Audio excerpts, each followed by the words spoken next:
Okay મિત્રો, વિદ્યાર્થી મિત્રો, એનસીઆરટી નો જે છે કેમિકલ કાઇનેટિક્સ ના ન્યુમેરિકલ ચાલે છે. જે પૂછાયેલા છે એ જ છે. આ જે છે એક્ઝામ્પલ 3.6 કઈ છે કે the following data were obtained during the first order thermal decomposition of N2O5 at constant volume. તો કે એક રિએક્શન આપેલી છે N2O5 ના વિઘટનની, અને N2O5 ના વિઘટનથી બને છે આપણને N2O4 અને O2 મળે છે. હવે અહીંયા ફાઇન્ડ શું કરવાનું છે? તો કે અહીંયા કોન્સ્ટન્ટ જે આપણો કોન્સ્ટન્ટ ફાઇન્ડ કરવાનું છે, અચળાંક, અને રિએક્શન છે ફર્સ્ટ ઓર્ડરની, પ્રથમ ક્રમની પ્રક્રિયા છે. હવે જે છે અહીંયા ડેટા આપેલા છે, અહીંયા પ્રેશર આપેલું છે ઇનિશિયલ અને પાર્શિયલી ફાઇનલ ટોટલ પ્રેશર આપેલું છે, ટાઈમ આપેલો છે અને કોન્સ્ટન્ટ શોધવા કે છે. તો ફર્સ્ટ ઓર્ડર રિએક્શન પ્રમાણે જો આનો કોન્સ્ટન્ટ જોશું તો એનો કોન્સ્ટન્ટ કઈ રીતે મળે છે? તો કે એની ફોર્મ્યુલા છે K is equal to 2.303 બટા T log R0 બટા R થશે. પણ અહીંયા જો કે પ્રેશરના સંદર્ભમાં છે તો અહીંયા આપણે લઈશું R ની જગ્યાએ આપણે લઈ લઈશું P, લઈ લઈશું T log P1 બટા P કરી દઈએ. આ છે આપણું ઇનિશિયલ એટલે કે પ્રારંભિક શરૂઆતનું, અને આ છે આપણું અંતિમ દબાણ. ઓકે, હવે દાખલો આના પરથી ગણવાનો છે. તો આપણને ડેટા કયા કયા આપેલા છે? તો કે પહેલા તો એ વસ્તુ જોઈએ કે 2.303 છે, આપણી પાસે છે ટાઈમ 100 સેકન્ડ છે, P1 છે પ્રેશર 0.5 છે, પણ આપણી પાસે P નથી તો P શોધવો પડશે. તો P શોધવા માટે એકચ્યુઅલીમાં આ જે પ્રેશર આપેલું છે આ ટોટલ છે, આખી રિએક્શન નું છે. આપણને જોઈએ છે ખાલી N2O5 નું જોઈશે પાર્શિયલી પ્રેશર. આ જે છે આ ટોટલ છે, કુલ દબાણ આપેલું છે. તો આપણને અહીંયા રિએક્શન આપેલી છે તો કે કઈ છે? તો કે 2N2O5 gives 2N2O4 plus O2. Oxygen મોટો લખવો પડશે, જીવન છે એના પર. ઠીક છે, તો સ્ટાર્ટિંગ જોઈએ તો કઈ રીતે કરવું પડશે? આપણે P શોધવાનું છે તો આપણને દાખલો ગણાશે. તો T બરાબર 0 સમયે અહીંથી લેવું પડશે. તો કે T બરાબર 0 સમયે આ ડીકમ્પોઝિશન થાય છે એટલે કે વિઘટન છૂટા પડે છે. તો અહીંયા સમજો કે T બરાબર 0 સમયે જે છે આ છે તમારો લીધો છે તમારો X. જે T બરાબર 0 સમયે તમારી રિએક્શન થઈ નથી તો એ સમયે આ બનવાનું પણ નથી, તો આ આવશે તમારા 0 0 0 બનશે. હવે અહીંયા જે છે સપોઝ હું ધારી લઉં છું કે અહીંયા જે છે આનું શરૂઆતનું દબાણ આપણને આપેલું છે 0.5 આપેલું છે. ઠીક છે, 0.5. સપોઝ આને A ધારી લો, X રહેશે તો એ ચાલશે. અહીંયા સમજો તો કે T બરાબર 100 સેકન્ડ પછી લેવાનું છે. સ્ટાર્ટિંગ તો ખબર પડી ગઈ કે અહીંયા તો આ તો કશું બન્યા નથી, આ તો બનવાના છે નથી. જે બી જે પ્રેશર છે તે આનું છે, અને આનું જ પાર્શિયલી પ્રેશર શોધવાનું છે. ક્યારે? 100 સેકન્ડ પછી. ઠીક છે, તો અહીંયા જે છે એ તમે સમજો કે 100 સેકન્ડ પછી અહીંથી છૂટો પડે છે, સપોઝ X છૂટો પડે છે, બરાબર. પણ અહીંયા તમે આપણે લઈએ, સપોઝ આને ધારી લઈએ, એ ધારી લઈએ. ઠીક છે, એ બરાબર આપણે લઈએ છે, અહીંયા આપણને ડેટા આપેલા છે. તો સપોઝ અહીંથી A માંથી છૂટો પડે છે X, જો કે અહીંયા 2 મોલ છે, 2 મોલ છે તો અહીંયા કેટલા લેવા પડશે? 2X. આ કેટલા બને છે? તો કે X છૂટો પડે તો X બનશે, તો અહીંયા થશે X, પણ અહીંયા પણ 2 મોલ મળે છે અને અહીંયા છે 1 મોલ, તો આ થશે X. ઠીક છે, ધારીને ચાલવું પડશે તો તમને પી મળશે. પી તમારે શોધવાનું છે. આ રિએક્શન 100 સેકન્ડ પર થાય છે ત્યારે.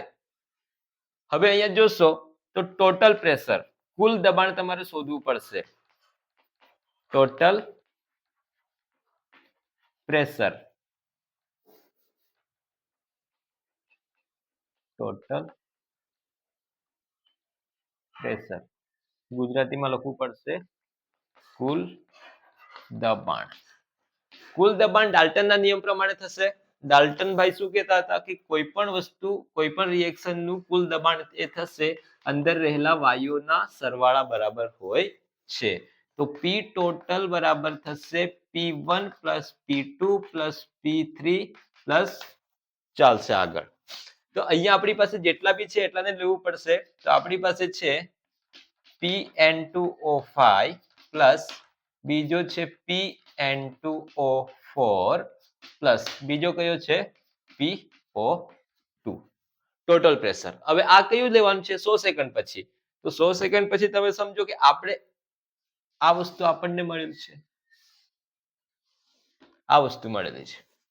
તો અહીંયા તમે જોશો તો કે PN2O5 જે છે એ કેટલા છે? A-2x છે.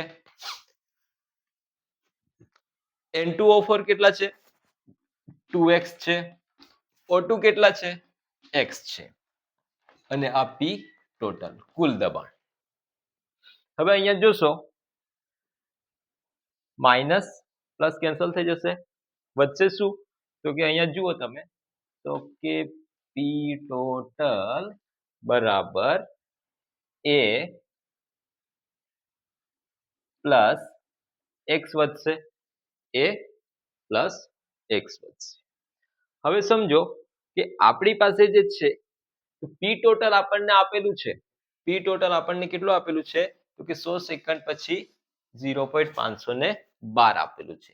તો અહીંયા લઈ લઈએ, ડેટા મૂકી દઈએ 0.512 બરાબર એ આપણે ધારેલું છે. સ્ટાર્ટિંગમાં આપણને વેલ્યુ આપેલી છે એ કેટલી છે?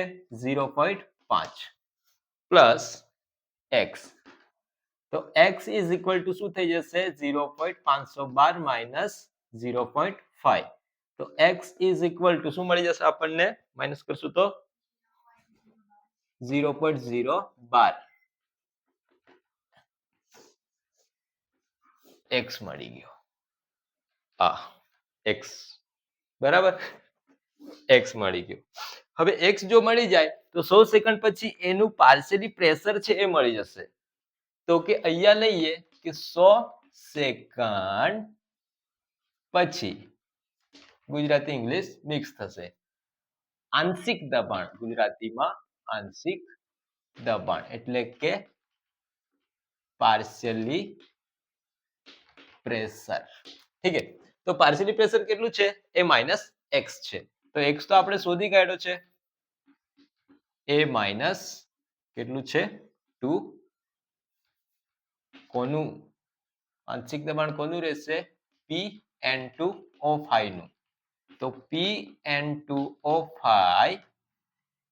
નું પાર્શિયલી પ્રેશર છે એ -2x છે. બરાબર. તો અહીંયા જોશો તો PN2O5 બરાબર એ 0.5 છે સ્ટાર્ટિંગ, -2 ઇન્ટુ x આપણને મળેલો છે જે છૂટી ગયો હતો x, બરાબર, એ આપણને મળ્યું છે 0.012. ઠીક છે. તો અહીંયા જે છે PN2O5 ઇઝ ઇક્વલ ટુ શું થશે? 12 દુ 24 થશે. 0.5 માઇનસ 0.024. ઠીક છે.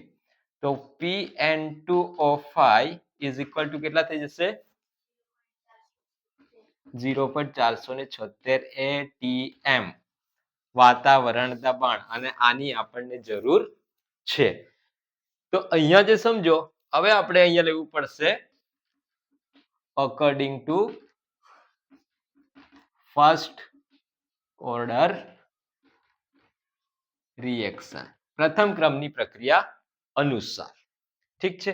તો અહીંયા જે છે કે બરાબર, હવે અહીંયા લઈ લઈએ 2.303 બટા t log P1 અને P2 લઈએ ખાલી, ઠીક છે, P(N2O5) નું આ અને આ છે ઇનિશિયલ તો છે, જ્યારે રિએક્શન નહીં થઈ હતી જે બી હતું તે આનું જ હતું.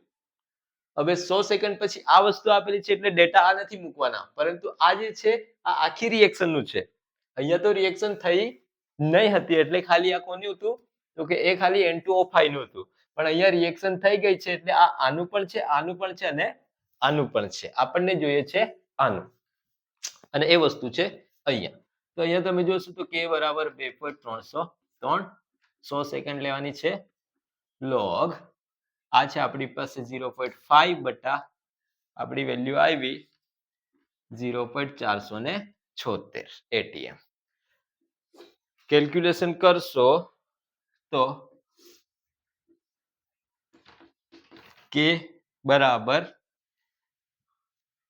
2.303 બટા 100 log કેટલો આવશે આનું ડિવાઇડેડ 1.0504. આનું કરી નાખો, ઉપરનું કેટલું થશે 2.303 બટા 100 0.023, અચ્છા આ આવશે ને ઉપર નીચે ભાગાકાર થશે. ઓકે, ધેન log કેટલો આવશે 0.0216. આનો log મળશે તમને 0.0216, અને જો આનું ગુણાકાર કરશો તો કરો જો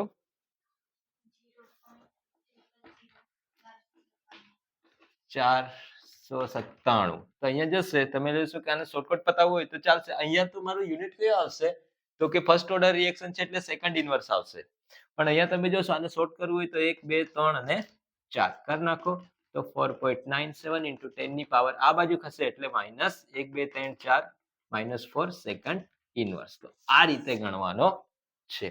તો અહીંયા તમે સમજો કે ઉલટું જાઓ તો તમને આઈડિયા આવશે. રિએક્શન મારે દાખલો ગણવાનો છે, આ શોધવાનું છે 2.303 બટા t log p1 p. આ મને આપેલું છે, આ નથી. t 100 સેકન્ડ છે તો હવે 100 સેકન્ડ છે પરંતુ મારી પાસે આ નથી. આ શોધવા માટે મારે રિએક્શન કરાવવી પડશે એટલે કે 100 સેકન્ડ પછી a - 2x મળે છે. જેટલા ઘટશે એટલા જ બનશે, તો 2x અને x થયો. તો તમે સમજો કે મારે આ વસ્તુ મેળવવા માટે જુઓ P(N2O5) આ વસ્તુ તો ઠીક છે, મને P જોઈએ છે, પ્રેશર જોઈએ છે, પરંતુ a - 2x મારી પાસે x નથી. તો x મેળવવા માટે મેં કોનો સહારો લીધો? ડાલ્ટનના નિયમનો. તો સ્ટાર્ટિંગ મેં કરી ડાલ્ટનના નિયમ પરથી ટોટલ પ્રેશર 100 સેકન્ડ પછી બધાનો સરવાળો કરી નાખ્યો, સરવાળો કરીને ભાઈ પ્લસ માઇનસ કર્યું અને કુલ પ્રેશર આપણને આપેલું છે 100 સેકન્ડ પછી. તો મને અહીંયા મળી જશે x. x જો મળી જાય તો આમાં વેલ્યુ મૂકી દો, પાર્શિયલી પ્રેશર આનું પાર્શિયલી પ્રેશર મળી જશે, x ની વેલ્યુ મૂકી દેશું તો એ વેલ્યુ પછી અહીંયા મૂકવાની છે p માં. ત્યારબાદ તમારો દાખલો થશે. ઠીક છે, તો અહીંયા સુધી રાખીએ. હા.